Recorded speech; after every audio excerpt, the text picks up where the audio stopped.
মনিরামপুরের গণমানুষের নেতা মোহাম্মদ মুসার নামাজি জানাজায় উপস্থিত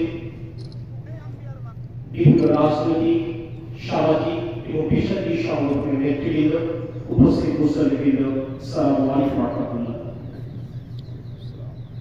মোহাম্মদ মুসা একজন রাজনৈতিক কর্মী এবং আমি যে রাজনৈতিক দর্শনে বিশ্বাস করি সেই রাজনৈতিক দর্শনে বিশ্বাস করতেন, কিন্তু বলতে কোনো দ্বিধা নেই, ওনার সাথে আমার সম্পর্কটা আসলে পিতা পুত্রের মতো ছিল।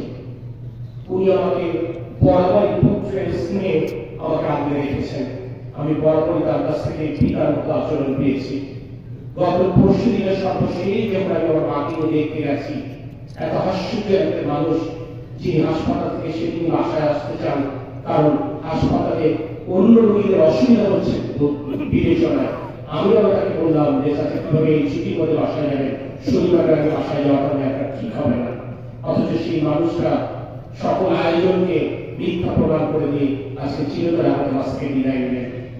আমি আপনাদের সকলের কাছে করজোড়ে বিনতি করছি, সন্তান হিসেবে, একজন রাজনৈতিক সহকর্মী হিসেবে, আমাদের নেতা, আমার পিতৃতুল্য মুরব্বী মোহাম্মদ মুসা সাহেব তার জীবন দশায় আপনাদের কারোর মনোকষ্টের কারণ হয়ে থাকে, আপনারা মেহেরবানি করে তাকে ক্ষমা করে দেবেন।